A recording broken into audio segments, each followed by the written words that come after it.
we're doing so she knows when. Yeah, I can send it out on WhatsApp. All right, I'm about to go live. So everybody ready? Any last minute? All right, here we go. We're going live. So Reggie, you could go in about 15 seconds. Okay. Good luck, everybody.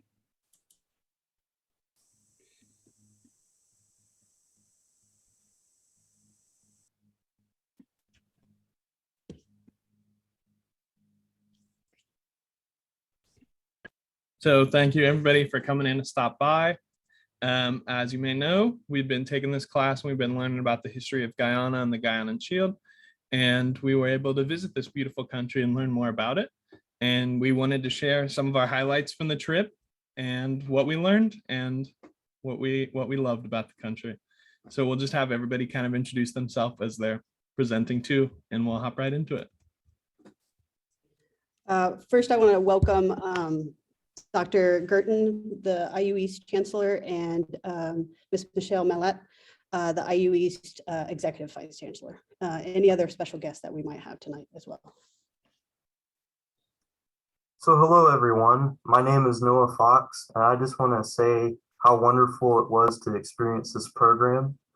On our first day, we went on our flights to Guyana. So not only was this my first time traveling internationally, but it was also my first time traveling by air. So it was kind of a life-changing experience, a first-time experience for me. It wasn't as bad as I thought it would be originally, but thankfully, I enjoyed the flight despite some of the turbulence. We experienced some turbulence, but it only caused me to spill my Coke on the plane, so it wasn't too bad. I enjoyed the view from my window. As you can see, we saw some beautiful views, of course, as you do see while you fly.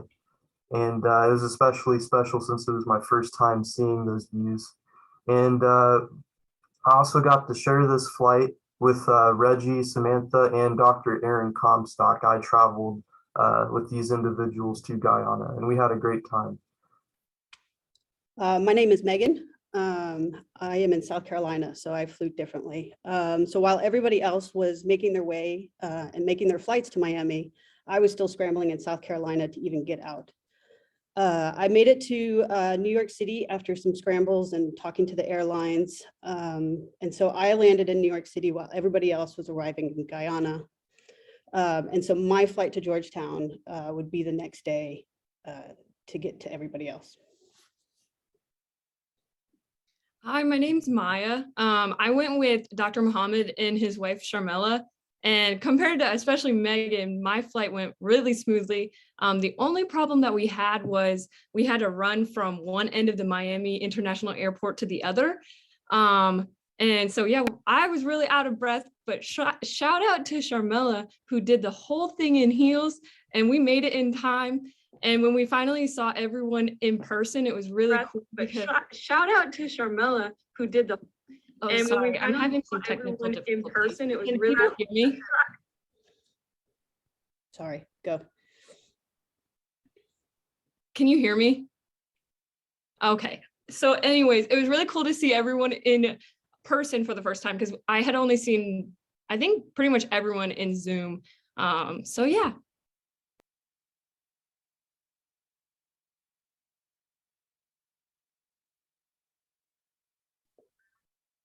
Hello, my name's Samantha. We had a pretty smooth landing and we managed customs relatively well. We took our first group photo in the airport, and as soon as we walked out of the airport, the atmosphere was completely different. The air was a lot fresher, and there was like about 30 people right outside waiting for some of the people to get off the planes to give them a taxi ride.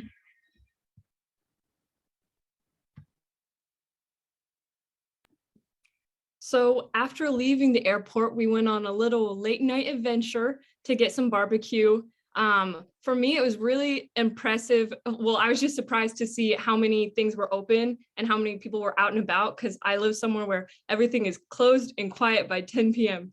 But as we were waiting, in the picture to the right, you can see there's kind of a stand right there. We were waiting there, and this group of people like got out of a bus and like partied a little bit, like just danced around, got back in the car and then kept going on like their dancing journey. And that was really cool to see. I'd never seen something like that before. And then after that, we went to the hotel and we ate the barbecue that you can see on the picture to the left.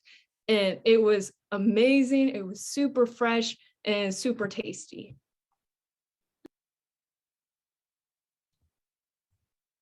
So following that, we made it to our hotel around 2 a.m. and we went to sleep for the night. And we woke up the next day. Some of us got the beautiful view of the pool on the left, and some of us on the right got some shipping containers with a basketball hoop on it. But otherwise, the hotel was great. We all went down, we had breakfast, we got to see this bird, and we had our first giant insect experience with this beetle that was like a fourth the size of some of our feet there. And we went on for the rest of the day. We went to experience Georgetown while we waited for Megan. And we got our first real experience to see the streets and the locals. So the roads weren't amazing or super smooth, at least compared to here, but they weren't horrible either. So we drove through some of the markets. We got to meet some of the people, some of the street vendors, and pictured here are two of the landmarks we saw while we were there. So this tall white building is the largest all wooden standing building in the Western Hemisphere. So this is St. George's Cathedral. And then at the top is Muhammad's Enterprise. And this is just a building with a lot of cash flow in and out throughout the day, which is why they have security guards with assault rifles, you can see, which was something we weren't used to.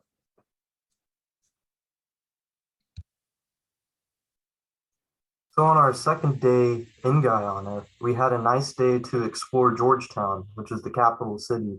And a major highlight for this day for me was exploring the Cara Lodge, which is an inn, and you can see that there in the top right. What was really noteworthy about this location is that interior plaza, which is pictured in the image there.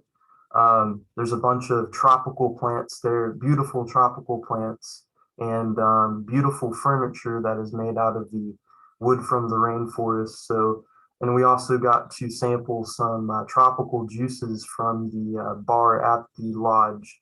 And it was amazing, and it was so much better, leagues better than what we have here in the US, because there in the country, it's fresh and easily accessible. So that was amazing. So my flight arrived that afternoon, where I had to manage immigration and customs all by myself, which, not gonna lie, made me a little nervous. I felt on display as I exited the airport to a row of people just standing there waiting for their friends, family, and about, half a dozen taxi drivers asking me if I needed a ride to go somewhere.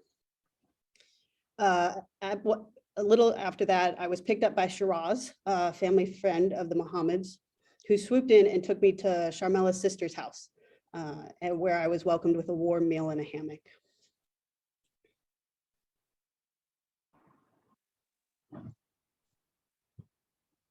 While we waited on Megan's arrival, we went on a little countryside road trip to the little Bible village to visit a friend of Dr. Muhammad's, Satish and his family. On the way, we saw a lot of farms, including rice fields, fruit tree farms, and other various farms. It was one of our first experiences with the amazing hospitality of Guyana. They offered us a buffet of unique food and fresh fruit, which they grew on their farm, and we were able to try passion fruit with sugar, which is featured on the right. And in the middle photo shows Satish helping Sharmela retrieve a mango. And the photo on the left shows us taking a short walk that will lead us to our next little side adventure.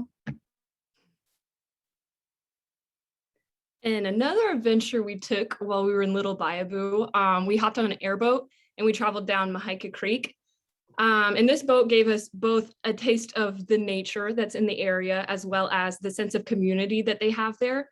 We were able to see monkeys and a kanji pheasant, which is the national bird of Guyana. And also, as we traveled down this creek, then we passed so the person, Satish, who was guiding us, and we passed his friend's house, and it was actually a restaurant, sorry, and we jumped out and hung out at his gazebo hut for a little bit, and it gave us a good idea of kind of how the community was connected there.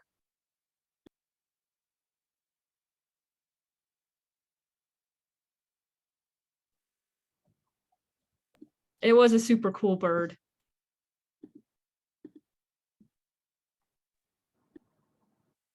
And then on our third day, we began the 12-hour trek into the rainforest to Iwakrama Eco Lodge. And to start out, we went to breakfast at a local fast food restaurant where we got to try some cane juice and local Indian dishes before beginning the journey. And during the trek, we stopped for lunch at a gas station / restaurant, which is the only one for 58 miles. But we didn't see a lot of animals along the way. There were a few birds here and there, but we did have a fun time with all of the potholes, resulting in a very, very bumpy ride. That, as well as stopping on the side of the road to try some fapful right from the tree. This was also the day that we first got to meet Dr. Raquel Thomas, one of the directors at Iwakrama.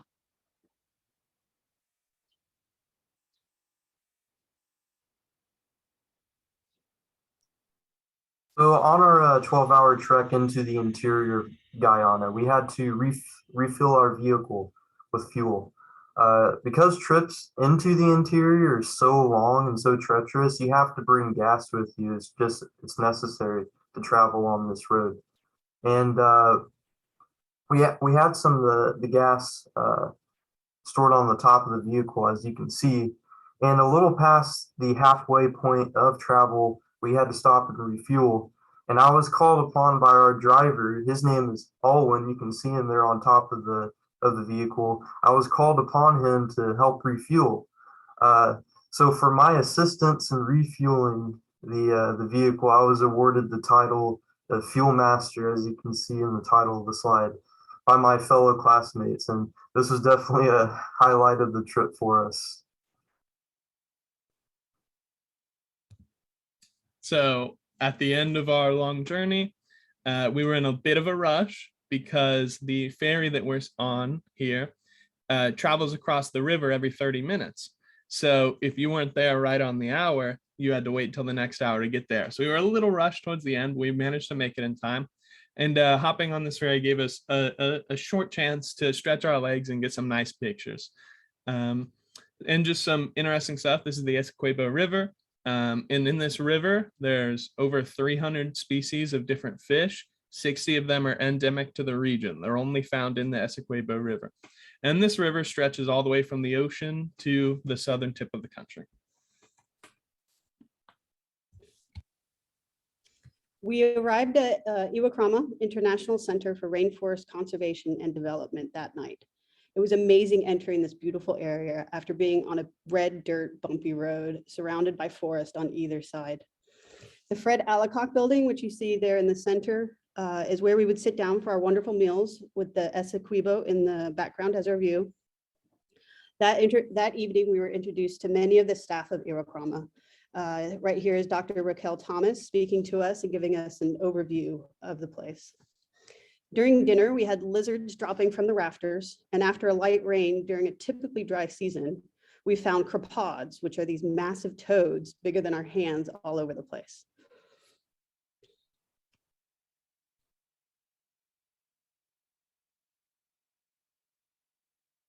And here's just a view of the rainforest, how dense and imposing it can be.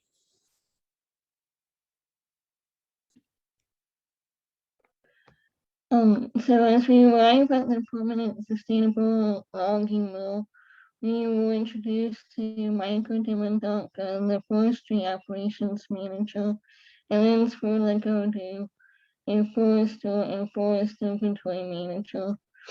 They discussed with us how they sustainably cut trees by using different techniques, including reduced impact logging, which is when they go to different regions of the forest to evaluate tree health, and then they pick and choose which ones they will cut.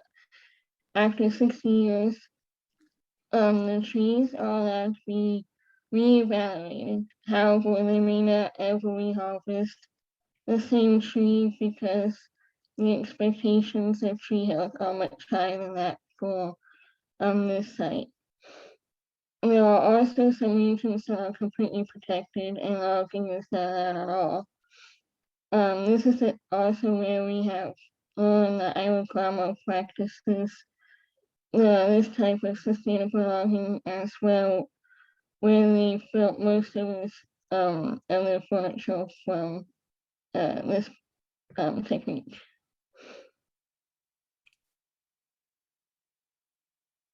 After visiting the logging mill, we got to meet with a couple more really interesting and insightful people. First, we met with Micah Davis, who is the lead ranger at Iwakrama and also the leader of the village of Toka. And then we met with Michael Patterson, who is the tourism manager for Iwakrama. During these meetings, we learned a lot about Iwakrama's different wildlife and the monitoring strategies that they have. And for instance, some things that I found really interesting was how they keep track of the water quality and also how they log the different animal sightings that they have. We also learned about the different reasons that people visit Iwakrama, such as to see animals and wildlife and also to conduct research. Unfortunately, it's pretty difficult to get out here to Iwakrama, as we kind of talked about the road situation and everything. And so most Guyanese don't ever make it out here. And hearing this fact made us even more grateful to have this opportunity to visit both the coast and these inner regions of Guyana.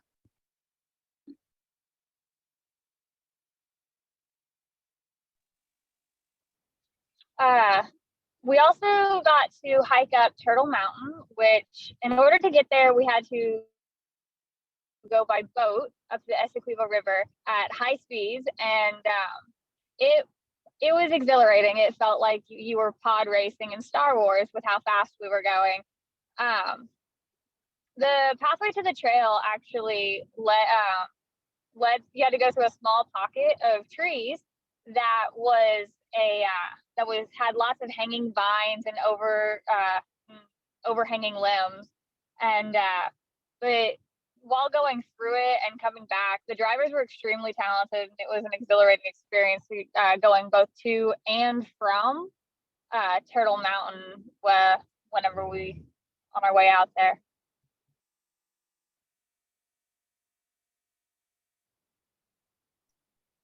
So on the beginning of this Turtle Mountain hike, this was the first time that we had experienced the real rainforest in the interior of Guyana. So that really amazed us just to see how dense it was, just like Megan mentioned earlier, and how different the wildlife is and the plants are. Our guide was Micah Davis, which is the ranger for Iwakrama, and he did a wonderful job of providing us a multitude of useful information. And he's just super experienced too, because he's just lived in the area his whole life. And I just saw someone ask, what kind of bug is that? And that bug there in the top left is an assassin bug. And we do have these in the United States, but they're just of a different coloration. This one, as you can see, is a little bit more brightly colored than what you would see in the United States. In the bottom left here, Micah is showing us a seed, which is, I believe he described that the birds had used the seed to clean their beaks. And there in the middle of the slide here, we saw a millipede or a centipede, I believe, which is one of the many creepy crawlies we got to see.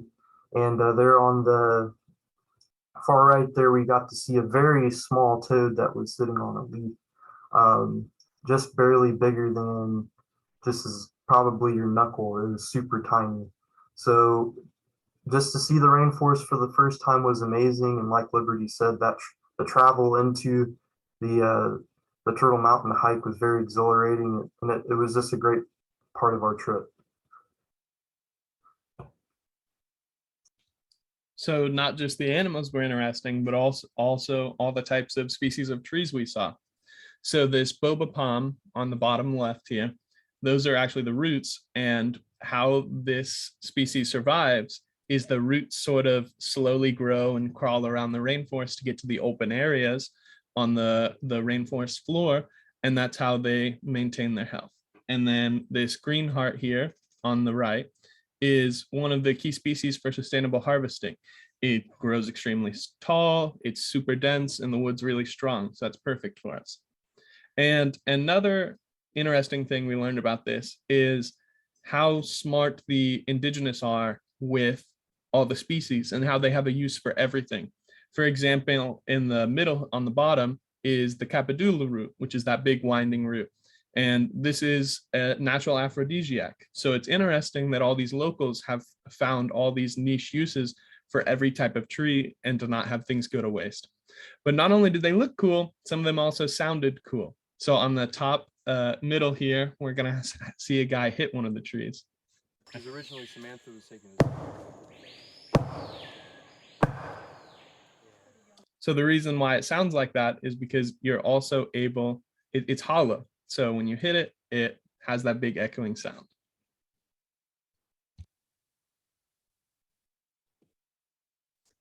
Here is us at the top of Turtle Mountain, taking in the vista. The hike started out warm and dry, but by the time we reached the top, we were breathless.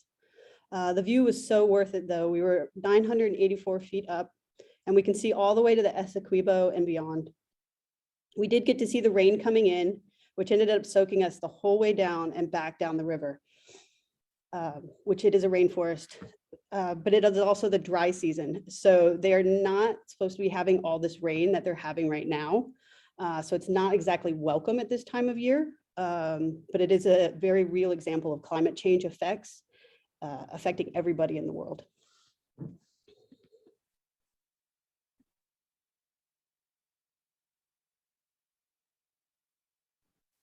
As we leave Ironclama, we have learned that we have another adventure-filled day ahead of us. Our first stop of the day was the Canopy Walkway, which is also an extension of the Ironclama Center. The 2 photos of wildlife featured here were also taken in the walkway. This was the first snake encounter and the interior part of the trip. After this, we stopped at the Peter Hill Institute, where we were given a warm welcome by the students and were able to immerse with them. And our last stop of the day was at Solama Eco Lodge, where we would spend a couple of days at.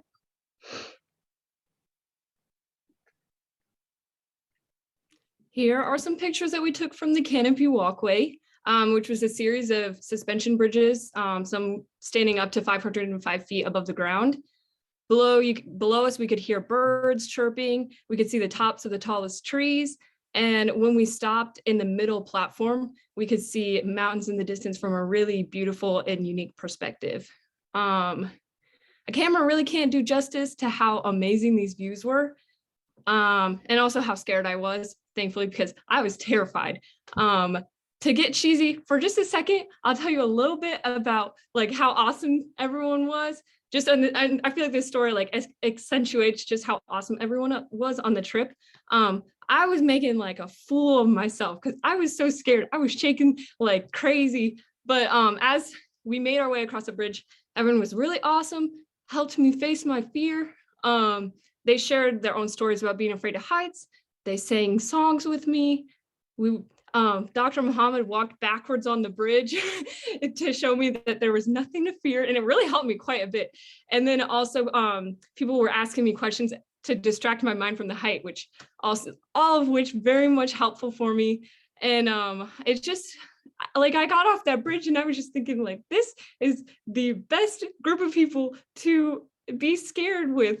And I felt like it was a great example of how great the group was, the professors, the students, and all the Guyanese who were with us. But I also feel like any of the people that we met from Guyana would have done the same thing. Everyone was so awesome. So I just wanted to share that story.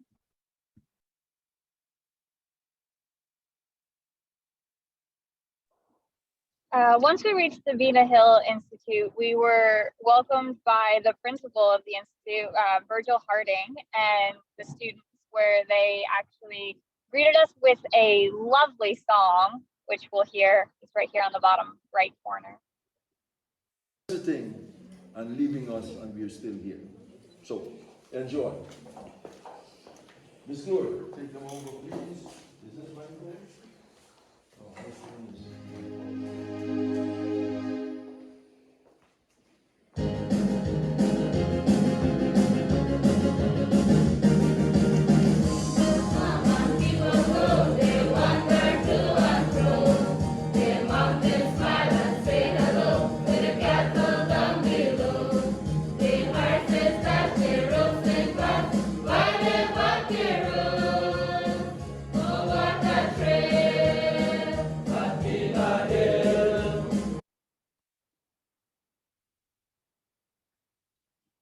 And afterwards, we got to speak with the students and learn more about them and what they're studying.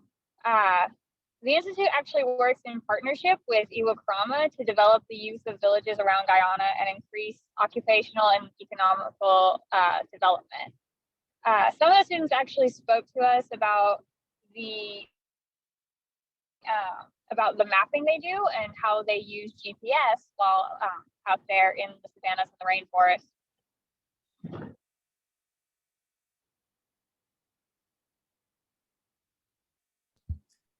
Following this, when we were also at Vina Hill, we were able to visit the Radio Pilomac, which is one of the first interior radio stations they had there, which serves the northern Rupununi. They have a few hosts that speak English. They also have some that speak Makushi, which is their native language, to rotate around. Also, while we were here, we were able to listen to some of their music, and we had a surprise interview for Maya, Dr. Comstock, and I. Here we'll play some of the music.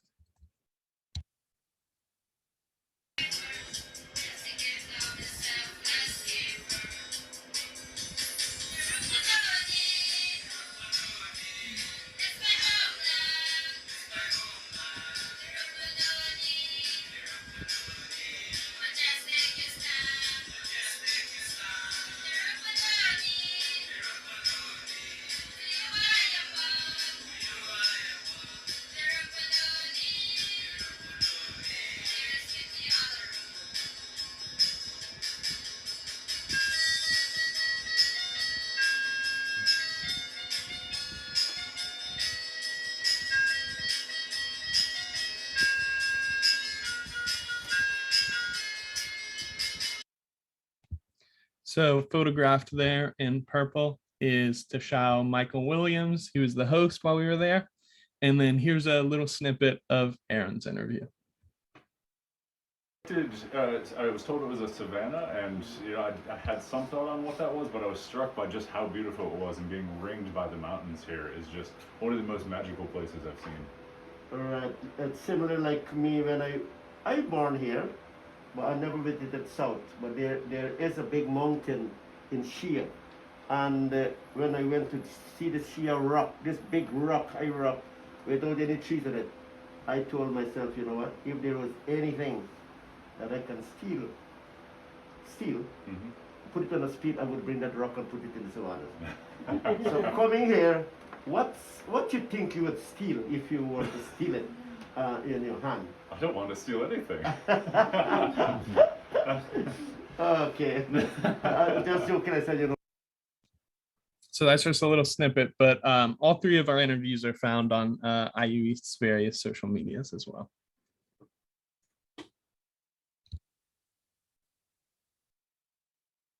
So once we were finished with our visit at Bina Hill, we arrived at Sarama later, and these were our accommodations at Sarama.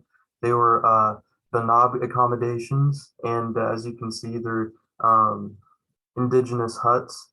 Um, they are supposed to be indigenous style accommodations, so we lived in huts just like the Makushi would. Uh, what I would also like to mention, the roof of the house of the hut, it has an interesting shape, as you can see. Not only does the roof keep the rain out, but also keeps the building very nice and cool. And we all experienced that. We also slept under mosquito netting, as you can see, to keep all of the critters at bay, but that doesn't mean we didn't experience any critters, because we absolutely did.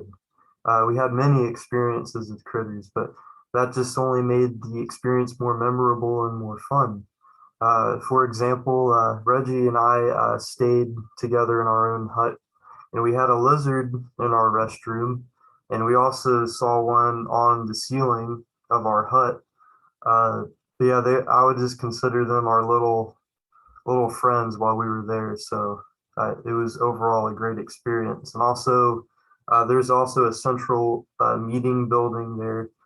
They were doing some construction while we were there. And as you can see on the bottom there, you can see some PVC planks. They were installing a new ceiling that's supposed to last for a long time. So it's good to see that they're working on the property. It's good to see the growth.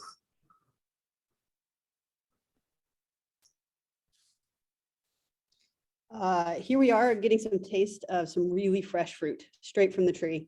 It's called five-finger fruit there, otherwise known as star fruit, probably here. We ended up drinking the juice of the five-finger fruit pretty much with every single meal we had here at Sarama. No complaints from anybody. It was super sweet and very tasty. The plank that you see right there at the bottom right is used to reach the tallest fruits in the trees. And it's similar to what was seen earlier in the slides at Little Bayaboo. And so many of Sarama's food sources come straight from the site at the Eco Lodge, that they grow their own fruit, and all the local farms help supply all the meals we had.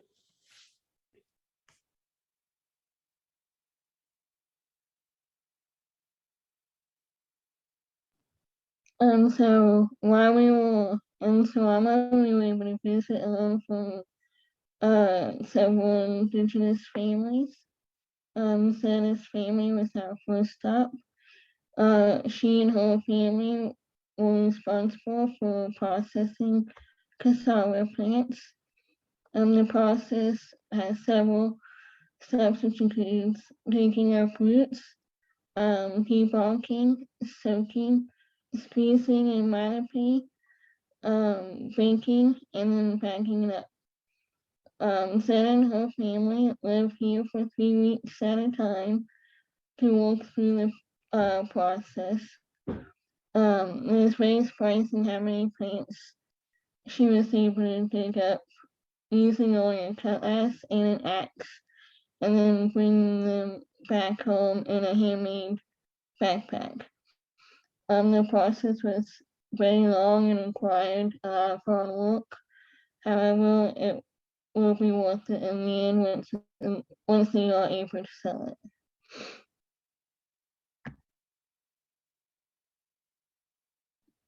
So after checking this out, we went around, looked at Sarama Village a little bit more. And while we were doing that, we crossed paths with a group of students that you can see in the picture to the left. They were, at the time that we ran into them, they were crossing the airport strip on their way to school.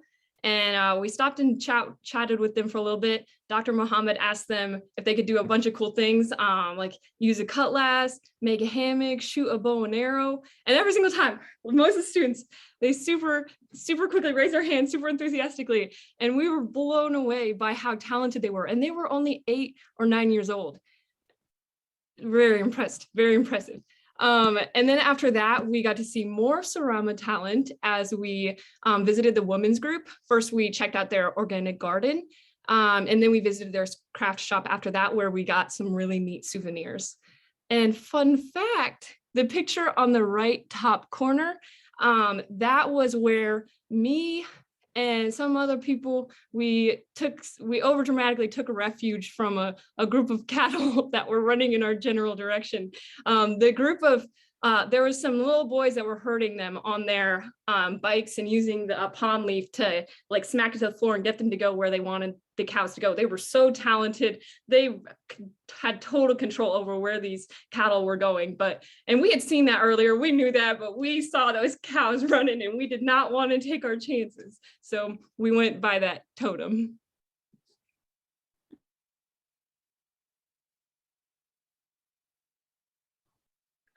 While in Sarama, we went to Paulette's house, and where she came out and she actually greeted us in Makushi, which is right here.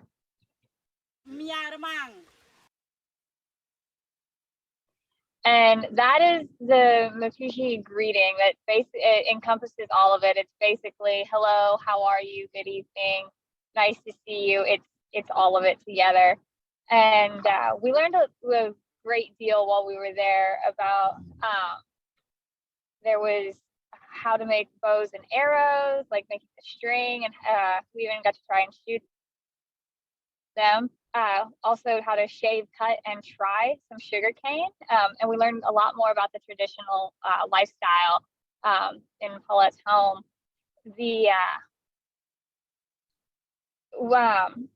While also there, we learned about the cassava and cooking it and the gender roles. And on the bottom right is what cassava looks like after it has been squeezed. And then over to the left is actually Paulette's daughter, and she's cooking it, making farine, which is something that can be made from the cassava plant.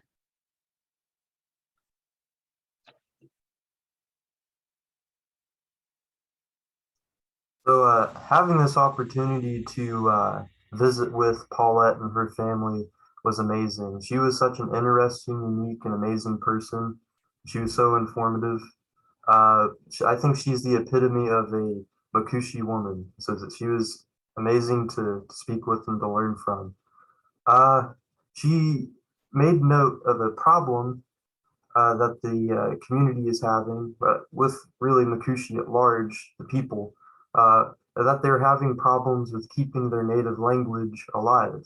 For example, her grandson, Paulette's grandson, is able to speak and understand the language, but she said he is almost embarrassed to speak it and prefers to speak English most of the time.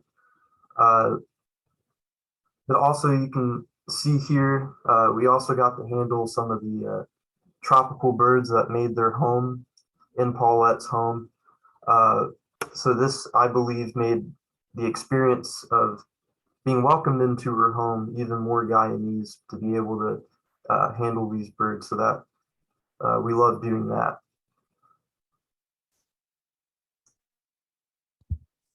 So after learning about all this, we were able to meet with Paulette's husband, Daniel Allicock, and he taught us more about their bow and arrow making. So we watched him make an arrow, we watched him make a bow, and he would rub them on his legs, and there would be no hair there. They'd be kind of calloused from doing it so often. He said it didn't feel painful at all, but I think we all knew that we wouldn't want to do that. But after he made them, the bow and the arrows were so light, and we were able to practice with them. So for hunting, for each type of prey, they have a different type of arrow. I'm not sure which one we used here, but when we started out shooting, all of us weren't the best, as we can see here.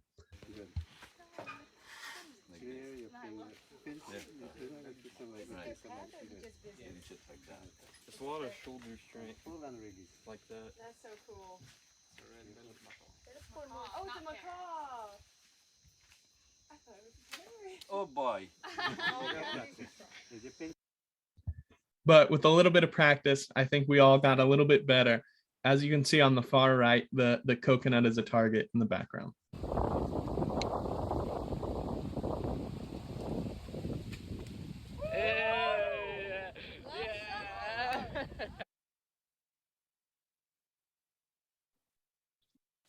So after a day spent with Paulette, we had an evening chat with Sidney Alacock. He was Minister of Indigenous Peoples Affairs and Vice President of Guyana from 2015 to 2020. He was willing to share his rich knowledge of the traditional ways and history of the Makushi people of the North Rupununi. Prior to that, he was leader of 5 of the communities of Anai and helped to develop the North Rupununi District Development Board, otherwise known as the NRDDB. It was a collective voice for all of the Amerindian villages in Region 8. He spoke on cassava, how there used to be 145 species, but floods and other things have diminished that to less than 60 species. He spoke about the land and how it's given to us to survive, given to support Mother Nature to use, but only enough and not to abuse it. He was very inclusive of women for the beginning of his time there. He said, give women a task, it is done because of the unity amongst themselves. He was helpful in creating the community-based tourism that we were able to enjoy at Sarama Eco Lodge. It was a trial with visiting journalists and lost adventurers at the time. The real test was when a professor brought his students, 32 students down, each group of 16, doing a 2-week stint, each at Iwakrama location and then at Sarama and then switching. There the students were a little upset about the amenities. It was a small building and the only bathroom facilities were pit latrines. And so they wanted to complain, and the people of Sarama went to the professor to ask, what they should do. Should, they end the trip sooner, anything like that? And the professor was like, no, let them experience what it's like the way you all live. And after a 2-week stint, each group forgot about the pit latrines and were a lot happier at the end of their trip. And so they were the first paid tourists of that area. And they had to decide what to do with the money since they didn't have anything established at the time. And so the women suggested investing it back into the community, which then meant they had their first flush toilets. And then the annual student research trips continued after that time. So some of the village benefits of the community-based ecotourism includes benefits to the mechanics, the transports, food from the farms, and the local guides. The village business is now tourism, and that has helped pay for the first internet in the Rupununi.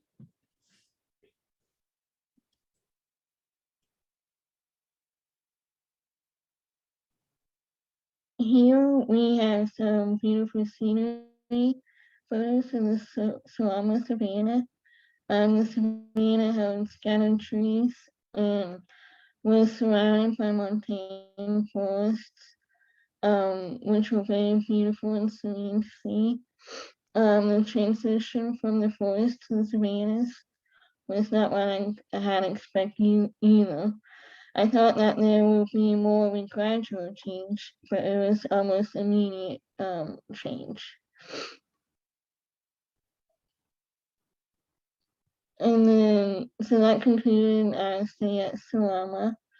It rained on the way back into Georgetown, making the road a lot rougher. Because of this, it took us about 15 hours to get back into town. It was extra bumpy, and you had to hold on a lot tighter to your seat because you would bounce up and down constantly. Once we finally got back into town, we decided that we wanted some Chinese. The Chinese restaurant was very authentic and really good, but it's also very beautiful looking. And while we were still on our way back to Georgetown, we hopped out of the car and checked out this Blackwater Creek. Guyana and South America in general has a lot of bodies of water that are considered black water, which is really pure due to both the components of the ancient soils and also the tannin from decaying leaves. Both of these components increase the acidity and therefore keep parasitic and bacterial populations to a minimum. And so when we were on Maheka Creek earlier, there was someone on the boat that was cupping the water in his hands and just drinking the water straight from the creek. And that's generally safe to do that because the water is just that pure. And also, as you can see in the picture, the coloration of this water gives it a kind of mirror effect. And so we took advantage of it to take some super cool pictures. And yeah.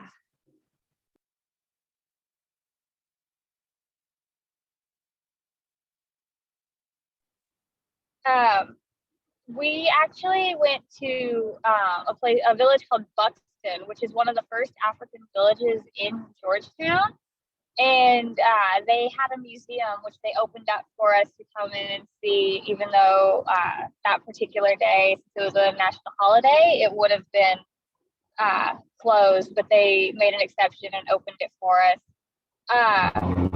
We actually learned a great deal about the racial history of Guyana, and the people who worked there were extremely knowledgeable about all of the artifacts found within the museum. We learned that the women of the village were instrumental in making change happen when they actually stopped a train that the governor was on the line and refusing to move. And they had so many different artifacts, some of which were some even had some drums. And one of the people who, one of the employees, he actually played it for us, and he compared the music to and the drumming to a heartbeat. And that is actually seen here on the far right.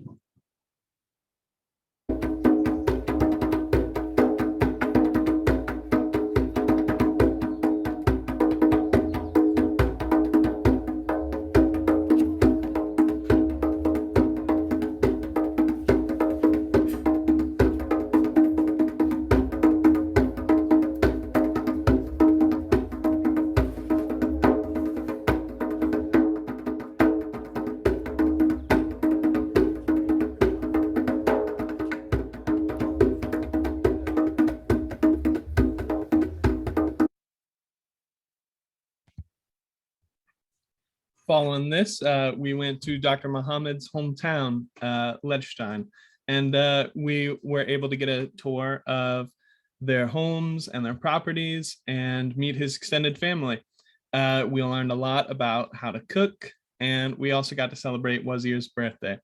So here is me with the fried rice, and it's me joking with his family about opening a restaurant. I can get home dog and we can open this restaurant. Don't worry. What are we gonna call this restaurant? American Reggie's rice. Reggie's rice. Yeah, that's nice. Ask me, I bring the pot to the plate. So that's one of the foods that we learned to make was the fried rice. Then we also made some roti bread, which you know is going to be talking about. So in the middle here, I'm cutting up cucumbers to make a salad, and also I believe that's Maya next to me. She was also helping me out too. We were making a salad together. The video was filmed at Sarama, and we were helping the kitchen staff prepare the meal that night. So it was amazing just to participate in that, have a good time. We had great conversations over making the food. And here on the left is I'm rolling out the roti bread, which is also filled with the dal puri, which is a chickpea, which are chickpeas. And after it's rolled out like this, it is put on this griddle over here, and they apply butter to both sides, and it's cooked on both sides, and it kind of makes like a flat bread. That's the dal puri roti.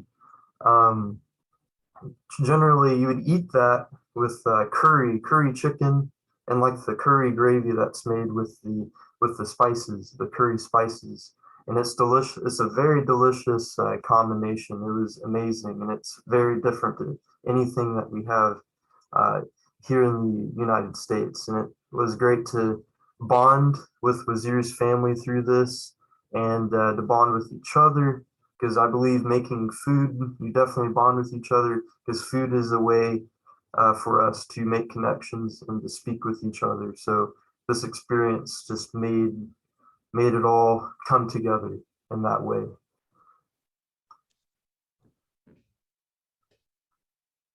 Happy Pagwa. We celebrated Holi. It's a Hindu festival to mark the beginning of spring. It was another opportunity to celebrate a different culture. The day was full of energy, and it didn't matter who you were, everyone was having fun, and everybody got to participate in some way. Everyone played and danced, and all around had a great time. There was constant laughter that was surrounding us during the festivities. And we were all a few shades more colorful at the end, except for a certain someone.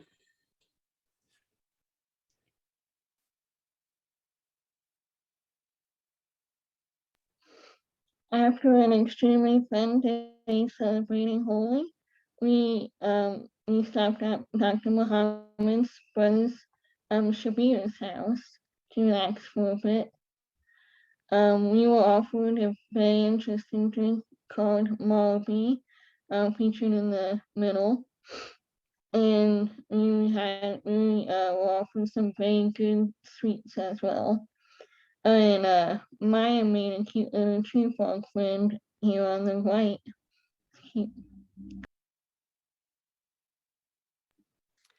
Our flights back home had some twists and turns similar to the way there.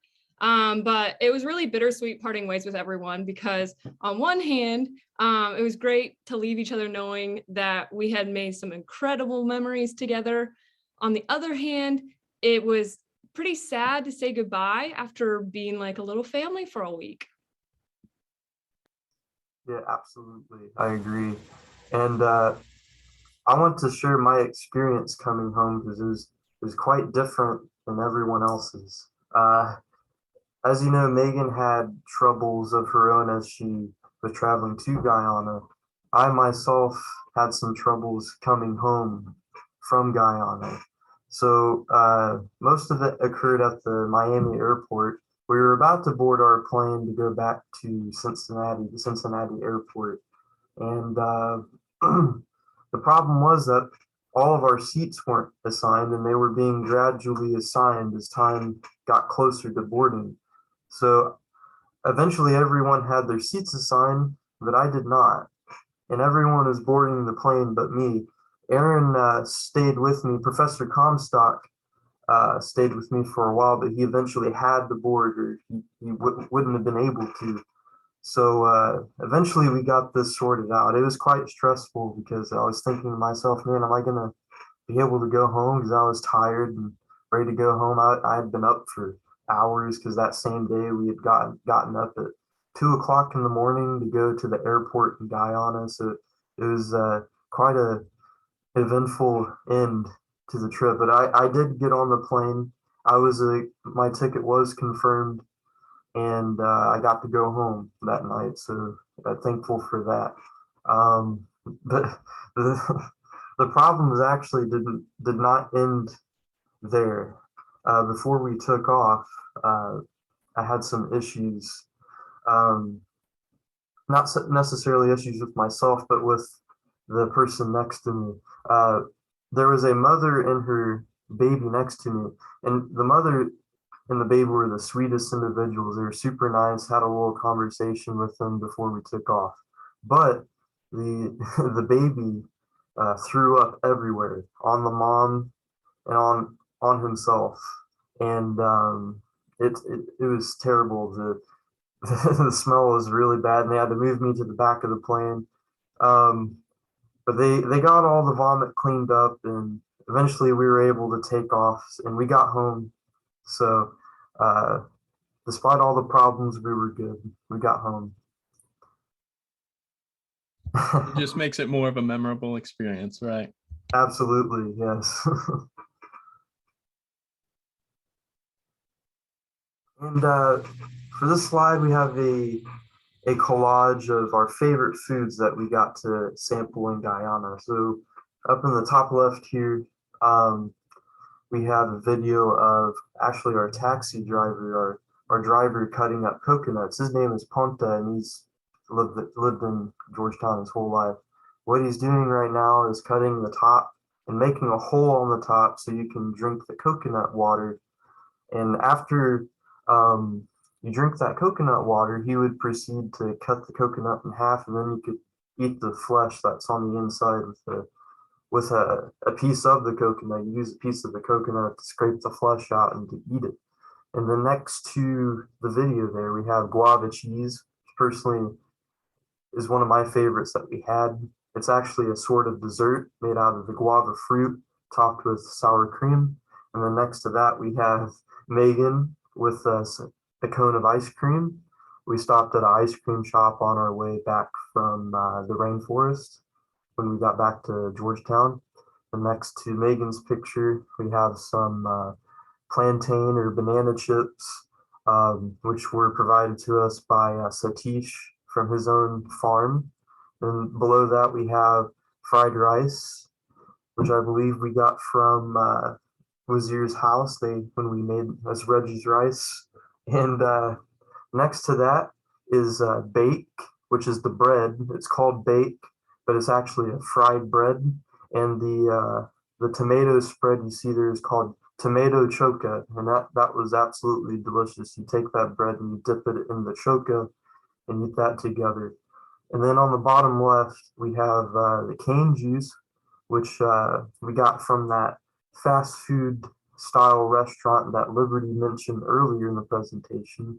It was delicious and sweet, very natural tasting because it's coming right from the sugar cane. The next to that, we have the passion fruit, which we ate with a spoon, and that was also given to us by Satish. Satish gave us so many things to try out, and we are very thankful for that. He gave us a real smorgasbord of Guyanese food. And he also had us add demerara sugar to the passion fruit to make it a bit sweeter. And demerara sugar is sugar from the Demerara region of Guyana. So it's straight from Guyana. And then next to that, we have the guava, which I believe they gave us salt and a hot sauce to eat with it. And then we also have the passion fruit jelly, which we had quite a lot of at Sarama and at Iwakrama, which you'd apply that to bread, just like we would do for toast. And that is Red Lady Guava, as Professor Wazir put in the chat.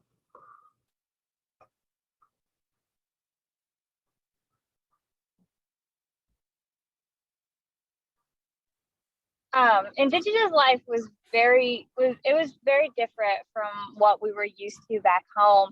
And the people there have a great understanding of the world around them, such as the different ways of sustainable farming and hunting. There's no hustle and bustle that you see in the cities and larger towns.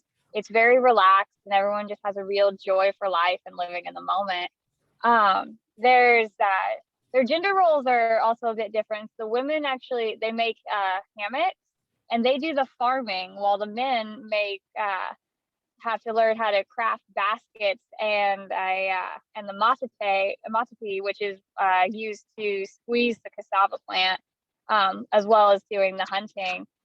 But and the people, they have this term called mashramani, which is the celebration after a long day's work. It's pretty much the Makushi equivalent, I guess you could say, to Hakuna Matata. It's just after a long day's work, and you're celebrating the end of it.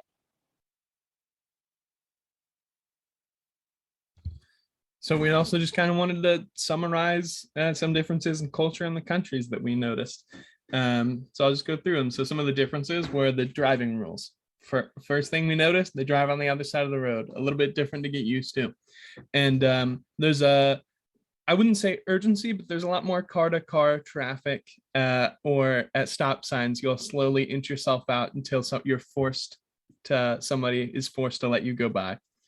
The grazing animals, they were everywhere. There's no fences to hold them in. So even in Georgetown, they just walk right across the road. They'd be on the side of the road eating grass. And we noticed a lot greater mix in the culture. And that's not to say we don't experience that here, but because we have so many different cultures, but they tend to stand alone, where in Guyana, we noticed a lot more blending of those cultures from the indigenous, the Indo-Guyanese, and the Afro-Guyanese. And the best example of that was food, as we talked about earlier. It's all of their cultures coming together to make a dish. There's a greater political divide on racial lines in the country. For example, one party would be Afro-Guyanese and the other one would be Indo-Guyanese. But outside of politics, there was little racial divide between that. We saw a lot more sustainable farming practices. I believe everyone we talked to, every farm we went to at Iwa Krama, all the logging and farming was very sustainable and to not take more than you need. And one of the differences, like Liberty mentioned, was gender roles. They just tended to be more traditional. And we saw a lot of food vendors and street markets setting up on the side of the road or right on the middle of the road, so much more than we would see here. But some similarities is the smartphone, cell phone service in the city. We saw some televisions in homes. It's not as wide of a technological divide as is expected when we think of countries like this. In the interior, you still might see flip phones and stuff like that, but every village in the interior has internet access as well. So it's not as wide of a gap as to be expected.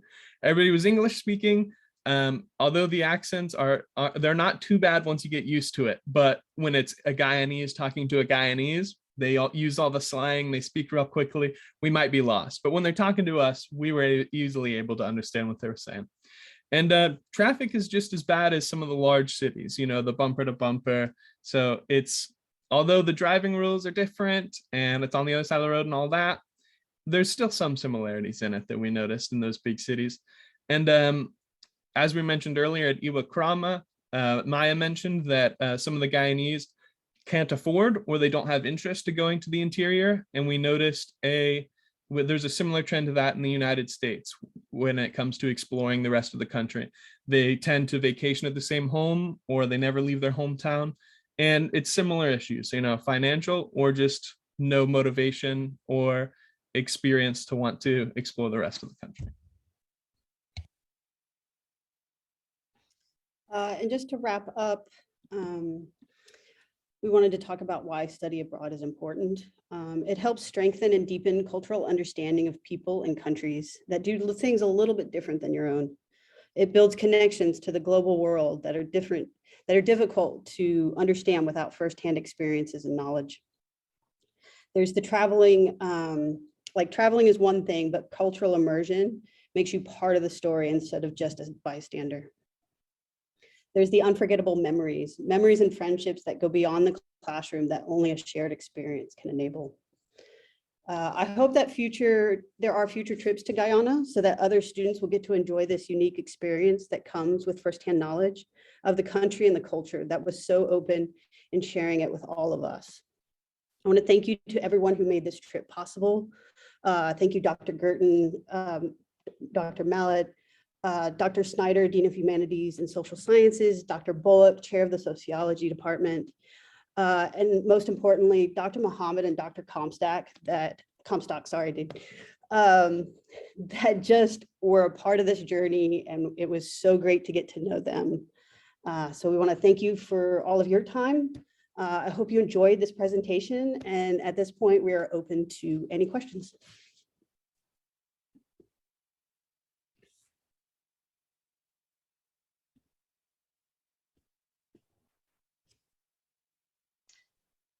I have a question, if I might jump in. Mhm. This is Denise. One of the things that it seems to me like the tourism seems to help the interior villages in some ways, but the road seems to be an obstacle for people getting to the interior. Do you know of any talk of improving the roadway? And if they did, would Ayakrama, for example, have the load capacity to handle an increase of tourism? So that's kind of like a two-parter. So Brazil created a road all the way up to Letem, which is at the border of Brazil and Guyana. Paved the road, and so there's access going that way. There was talk to pave the road, but the government is not investing in the infrastructure there. At one point, there was a company, I think they were either a mining company or a lumber company that was maintaining the road, but they have since left. And so maintenance on the road comes down to the villages and just individual companies that want to maintain it. There are lumber trucks going in and out of the interior constantly, transport vehicles that are constantly using this road, hence why there are so many potholes. And so as in terms of the ecotourism for Iwakrama, Sarama, and all those villages, there's actually guidelines within the Guyana Tourism Authority that limits the number of accommodations that any community can have to keep sustainability, to keep the numbers down, because people impact the environment. And the biggest thing they have to offer for their tourism is the environment. So even their sustainable forestry program, their lumber is very well controlled, so they do not destroy their own forests. There are illegal mining, there's illegal forestry that they try to control, but there's only so much they can do at this point. So there is room to expand. Iwakrama is always open to weddings and more visitors and birding. It just can't do a influx of a massive group. Thank you. You're welcome. I believe part of the issue with that too would be that we went while it was dry season, which is only a few months of the year, and during the wet season, it's a lot more difficult to go down there too, and that's a big issue with their tourism too.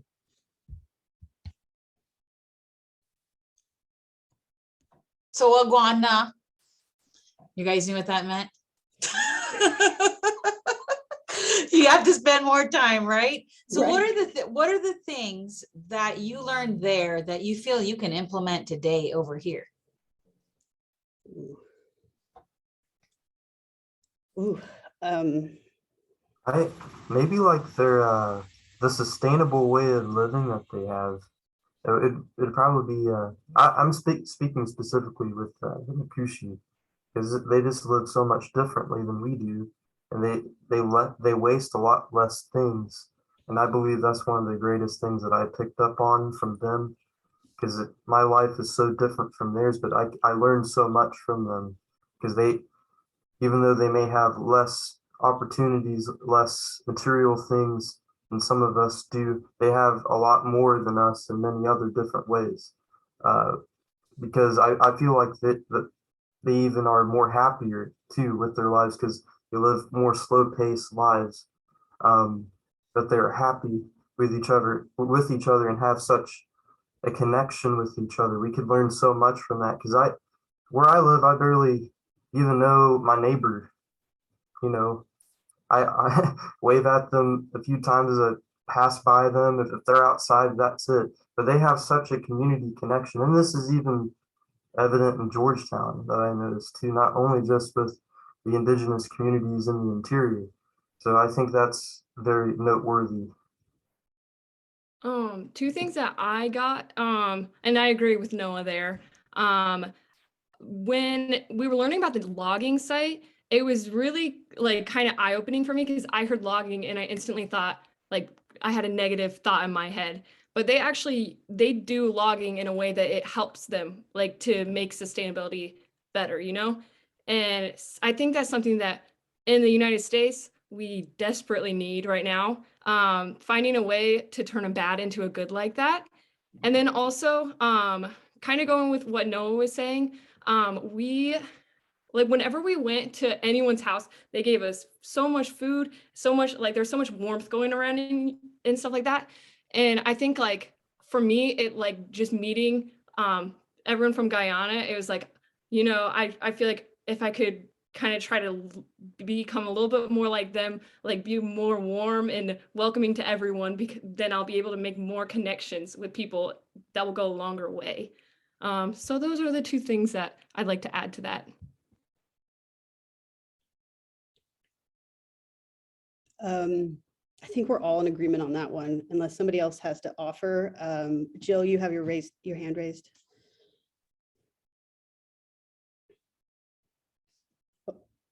Oh, we can't hear you.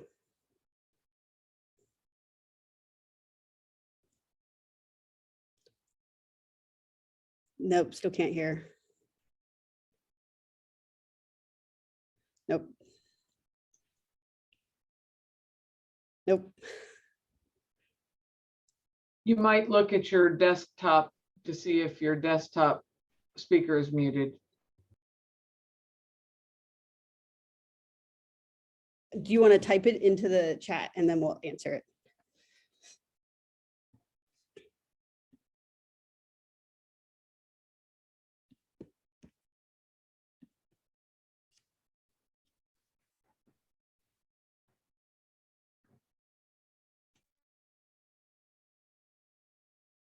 Oh, where are we all from? I guess I'll start. I'm an all over person. I'm located right now in Charleston, South Carolina. I originally went to IUPUI a long time ago and found that IU East had an online sociology program and signed right up.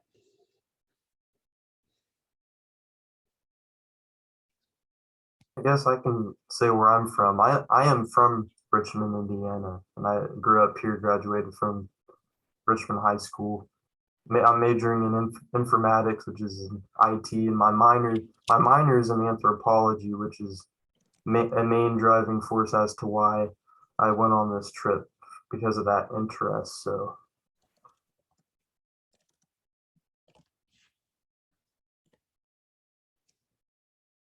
I'm from Fishers, Indiana.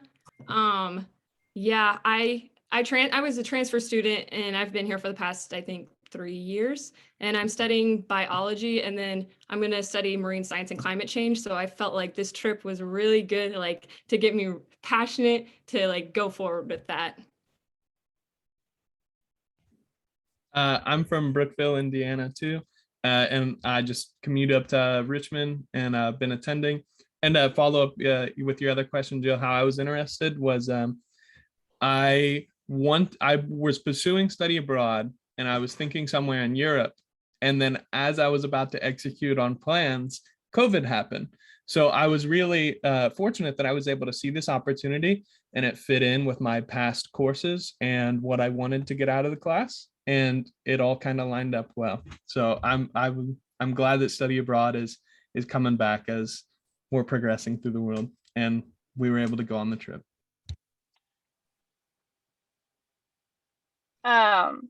I'm actually from all over, just like Megan, and but then I came over to IU because it's home. But and I'm down here in Southern Indiana. Also with the study abroad thing, I had wanted to do study abroad as well, but COVID hit, just much like Reggie, and I actually stumbled across this course by accident. But I'm very fortunate that I did because it was an amazing experience. I'm very glad that I got to be a part of it.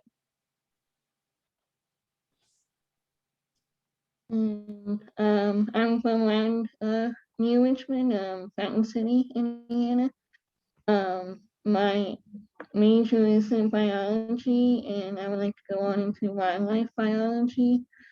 And so my advisor, Marcus Bingham, he recommended this course to me, and it seemed right up in my alley and my interest, and so I really wanted to go on it. I'll follow up. I am a sociology major. I have had Dr. Muhammad and Dr. Bullock as my professors for the last 2 years and have really focused my study on the environment. And so I think, and even Ms. Hardy, just all three of them just were like, here's a program for you. And I took full advantage of it, just kind of counting down till I could go. And a follow-up question we also have is, what advice would we give other students who are considering or maybe never considered a study abroad course? My advice is step out of your comfort zone. Do something different. You know, Europe is great, but we're all, you know, of that culture of Western European.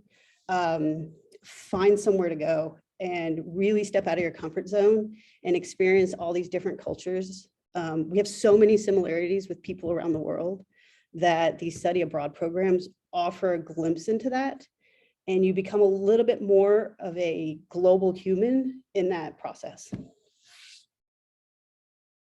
Yeah, I totally agree with that, Megan. Like, you got to get out of your comfort zone.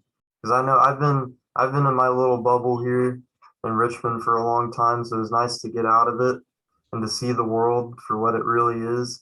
And it helped me grow as a person, helped me learn so many different things, and it just makes you a more well-rounded individual that you can view the world holistically by doing so. Um, Another piece of advice I'd give for students is to keep on top of scholarships so you can go on these trips.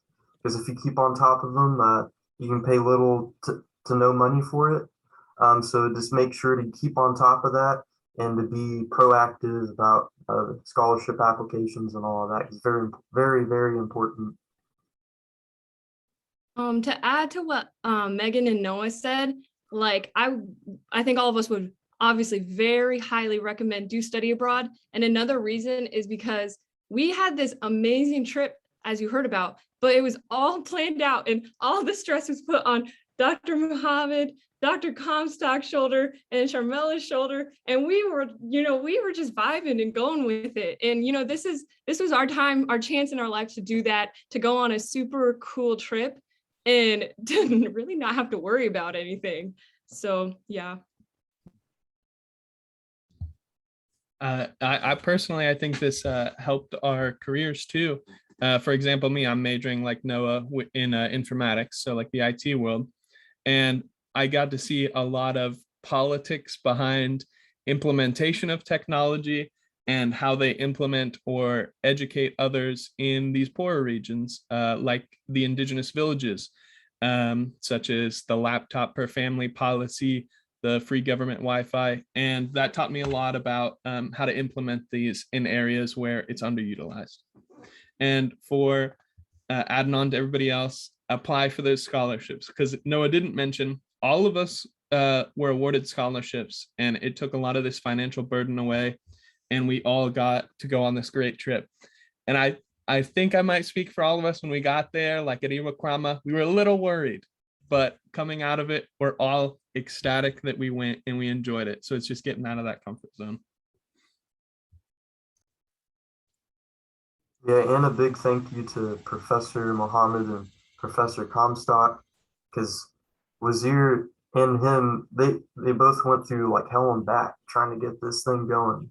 So a big thank you to them, because without the work they both put into this, we wouldn't have had this chance to go on the trip. And also we're thankful for all the connections that Professor Mohammed has to make the trip possible too, because we wouldn't have been able to do it without it. So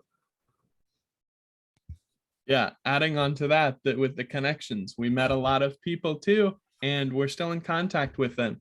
I've connected with some people on LinkedIn. We still have a WhatsApp chat with Wazir's family, and we also interviewed some locals that were guest lecturers, and we talked about them, about their careers, what they do, and stuff like that. So we got a lot of connections for our careers and friends. We still message on that WhatsApp group chat still, even since we've been back.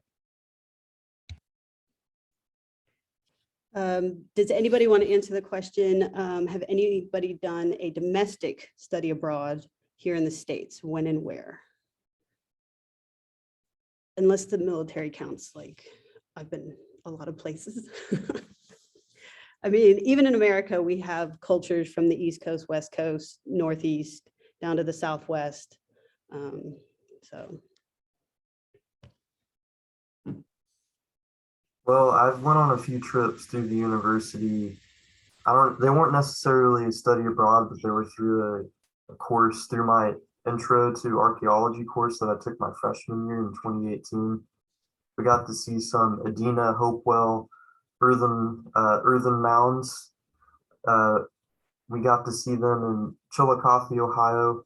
We went to Grave Creek in West Virginia, and this isn't earthen mound, but we also went to Meadowcroft, which was a rock shelter that had been used by ancient humans. and it has like extensive evidence of that. I won't go into too much detail because it's been a while since I've been to these places, but they were very interesting to visit and to experience the native culture in our neck of the woods. So. And I didn't almost forget that I did go to the Smoky Mountains with Dr. Richwine in a biology course. It wasn't quite a study abroad trip, but we were able to like hike in the Smoky Mountains and then about 30 miles in like 5 days. And we like camped in tents for a whole week, and really interesting experience in that way. And that's actually what I was asking about, is just which of you have been able to go, trips like this domestically. Study abroad is great. Sometimes we can't get out of the country. Where have you been able to go to other places? And it sounds like you have, and that's great.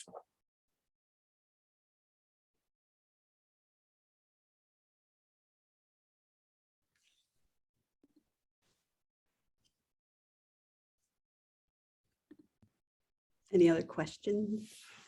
We have so much information. We only shared like half of what we did. Yeah, we had to take a lot out. Yeah, so many more pictures. So many great people. Good job paring it down. We filled our slides.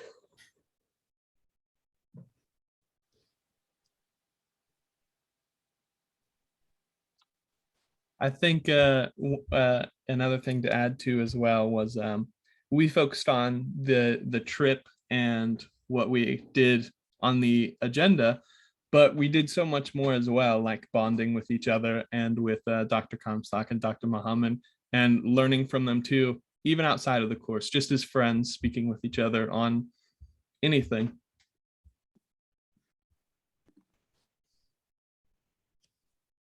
Well, I just want to say congratulations and a fantastic presentation. This was fabulous to see, and I thought you did it well. It was very engaging. So thank you all very much. Great job. You're here. Great job.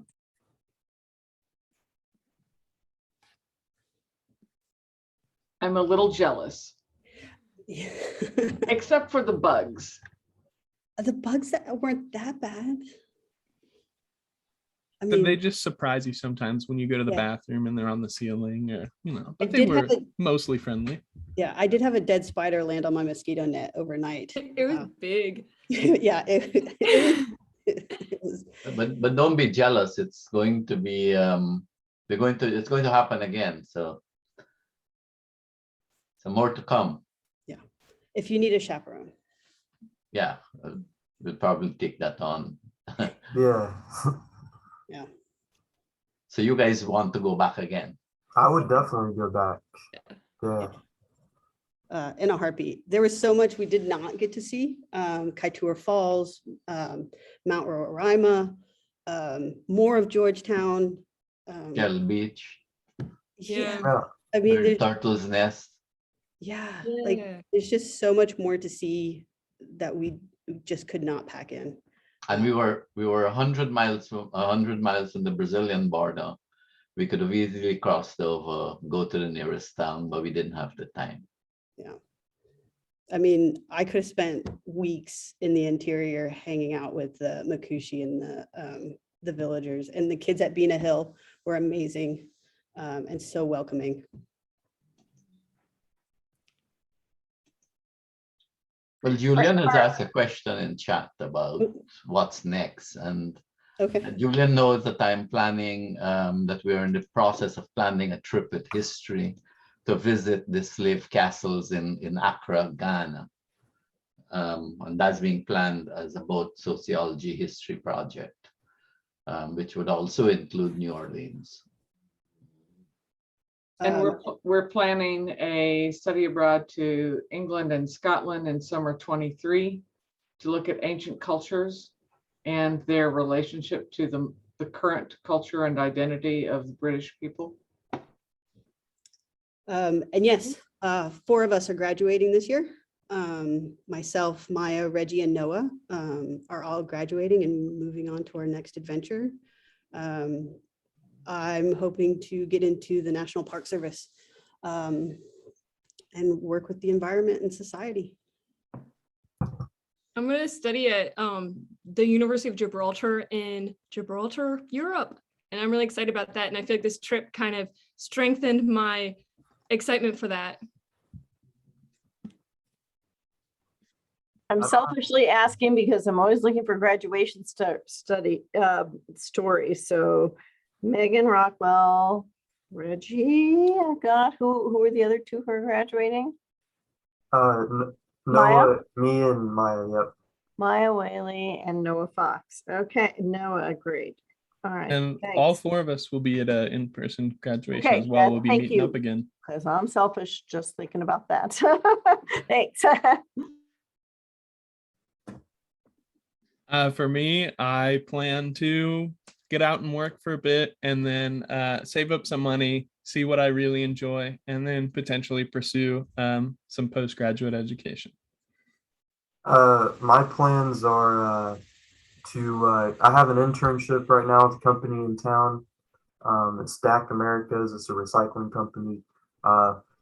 They said I could continue working with them even after the internship is over. So I'd like to have like a full-time position with them and just go from there. So. And Megan, I didn't want to raise this publicly, but something I was going to ask you after you present next week, whether you would be interested in thinking about a project to interview Sydney Allicock. Oh my gosh, yes. Publish that rich history together. Yeah, I mean, the man is amazing. Most of you don't know, I've been studying ecotourism along with my individual project. The Allicock family is instrumental in making Surama what it is today. 2 brothers showed up in Surama in the 1970s, brought agriculture and fishing to the area. And Sydney was instrumental in helping the road get to where it is now. He would like to see it paved. And so his family, extended family, you heard the name Allicock several times this afternoon. Those are all extended family members. Our guide at Surama was Neil Allicock. Zeta from the back dam with her cassava production is an Allicock. It just goes on, and they're just amazing people for what they've done for Guyana.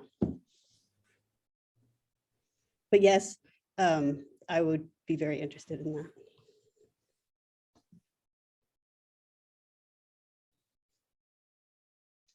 I think that's it. If anybody else has any more questions or comments, we've taken up a lot of your time. We really appreciate it. Thank you so much. And thank you guys for, Thank you guys for your nice, kind words in the comments and also out loud and everything. And yeah, that's all.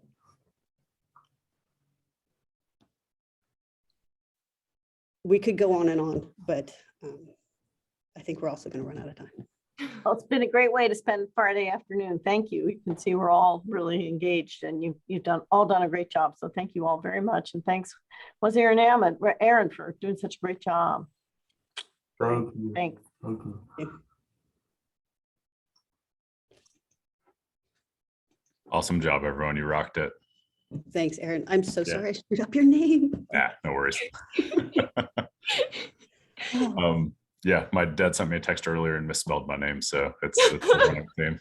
We were talking last night and we were like, we should totally pronounce everybody's name like the way Key and Pel did. We were like, AA1. You guys